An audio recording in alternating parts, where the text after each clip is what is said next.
In today's video, I'll be showing you 3 easy steps for you to size your inverter system, because a lot of people have been making complaint that they have inverter and it doesn't work very well. So let me give you 3 easy steps as an end user or an intending end user of solar energy system.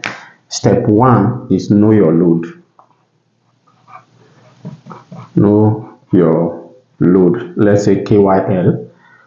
This is step 1. Step 2 is know your hours.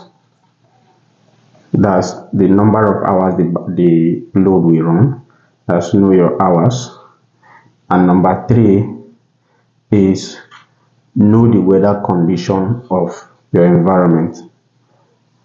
Weather condition of your environment. Number 1 will help you determine what size of inverter or what size of system you are looking at to install. Number 2 will tell you the number of the size of battery bank you need. Now this number 1 focuses mostly on size of inverter, right? Then number 2 will focus on the size of your battery bank, and number 3 will focus on the number of panels or the sizes of panels you need to get. You see, this is easy step. Number 1, when you know your load, it will determine your inverter size. Number 2, when you know the number of hours that this load will run, it will determine your battery bank. And number 3, when you know the weather condition of your environment, it will determine the sizes and the number of panels you should use. These are easy steps for you to know the size of system you are looking forward to get. How do you know the amount of load you have in your house? Most of your electronics or most of your electrical gadgets come with a sticker or come with a label at the back or at some point that will tell you this is the amount of energy this item is consuming or this gadget is consuming. So most of them are rated in watt. So I will not be talking about kilowatt or megawatt so that you don't get confused. I'll be dealing with the basics, which is watt. Assuming you have a 50 watt load in your house, I want to run this 50 watt load for, let's say, 10 hours at night. So you just see 50 multiplied by 10. So 50 by 10 will give us 500 watts. It will give us 500 watt hour. Now, immediately you multiply your load by the number of hours you want, it tells you the battery size. This guy here is what is know your load. Now, this know your load have determined the size of an inverter you want or an inverter you need. Since your load is 50 watts, it means a 60 watt inverter can run this load. The inverter should always be higher, even though it's 20% or 30% higher. It should be like 20 or 30% higher than your home appliances that you want to use, so that you don't stress your inverter. Or it can even be 50% or above your appliances. So let's use 100 watts and 100 watt inverter. A 100 watt inverter will serve this purpose.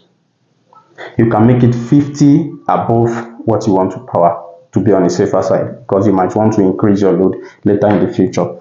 Now, once you multiply your 50 by 10, it tells you the battery size you need. You get? So 50 multiplied by 10 will give you 500 watt hour.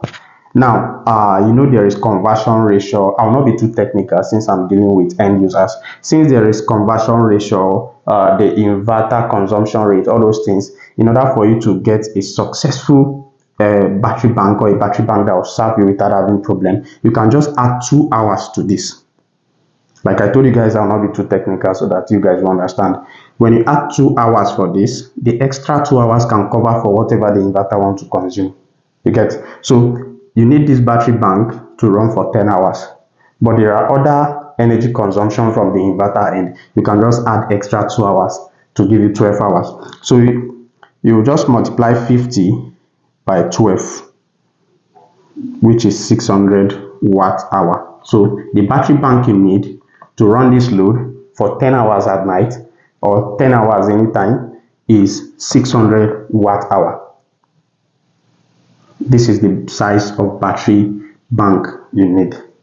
So after knowing your load, which is the size of the inverter, second step is to know your hour, which is what we did here, is multiplying the size of the load or the amount of load by the number of hours it will run, then add 2 hours extra to cover for inverter efficiency, to cover for inverter energy conversion, for inverter, any other thing the inverter has to do that I have to support the appliances, which is self-consumption. These 2 hours of time will cover for the energy consumption from the inverter end. Now the last thing to do is to know your weather condition. Now you've known your battery size to be 600 watt hour. Let's assume this 600 watt hour you can go up to 100%. You still have your 600 watt hour, right? So let's assume you stay in an environment that your sunlight is only 5 hours. Now remember, this is 600 watt hour. That means it can be divided by 5, right? So you want this battery to get filled within 5 hours. Bear with me. Or let's say you want it to get filled faster. So let me clean the 5 hours. Since you have sunlight of about 5 hours per day, you want this battery to get filled within 3 hours. All you have to do is to just divide this 3, right? Is to divide the 600 watt hour by 3. So if you divide 600 watt hour, 600 by 3 will give you 200 watts. Put it together to give you 200 watt hour.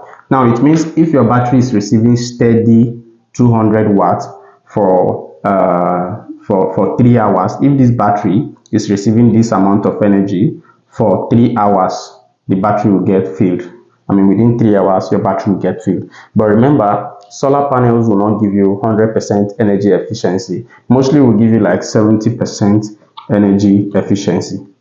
Are we together? Some will even give you 65. Then if you are going for grade A, that's when you get like maybe 80% energy efficiency, or you get 90 or even 90 something. Now let's work with 70%. Don't forget you have a 50 watt load that will be running on this very solar energy system during the day. You would want the solar panels to cover for this energy consumption during the day. Now you have a 200 watt panel to charge this battery within 3 hours. Now if this solar panel can only deliver 70%, if it can only deliver 70%, that is 200 multiplied by 70 divided by 100. It means this solar panel at the end of the day will give you 140 watts. That means your aim is defeated. Now the easiest way to go with this, you don't have to go and be beating around the bush to know what to do. I do something that I call the double approach. Just use the double approach. Your load is 50 watts, right? Your battery needs 200 watts for it to charge within 3 hours. Now your solar panel 70% efficiency can only give you 140 watts, which means your aim of getting this battery filled within 3 hours is defeated. Just use the double approach on the solar panel aspect. When you use the double approach, that means you need to get 2 units of 200 watts solar panels. Now if you get 2 units of 200 watt solar panels, at the end of the day, each of the panel will deliver 70%. 70%, you have 140 by 140, that is 280 watts. So you have 280 watts coming from your solar panels. 200 watts will be going to your load. 200 watts will be going to your battery. Then the 50 watts will be supporting your load that you are using. Instead of giving exactly 200 watts that the battery needs, now there will be a lot of losses, either due to conversion or due to inefficiency from the solar panel. So these are the 3 easy step for you to understand the size of solar energy system you need for your houses. In case an installer brings an idea which does not rhyme with what you want, you can just easily use any of these steps. Step 1, know your load. Step 2 is to know your load, which will tell you about your battery bank. And step 3 is to know your weather condition, which will determine the size and the number of panels to use.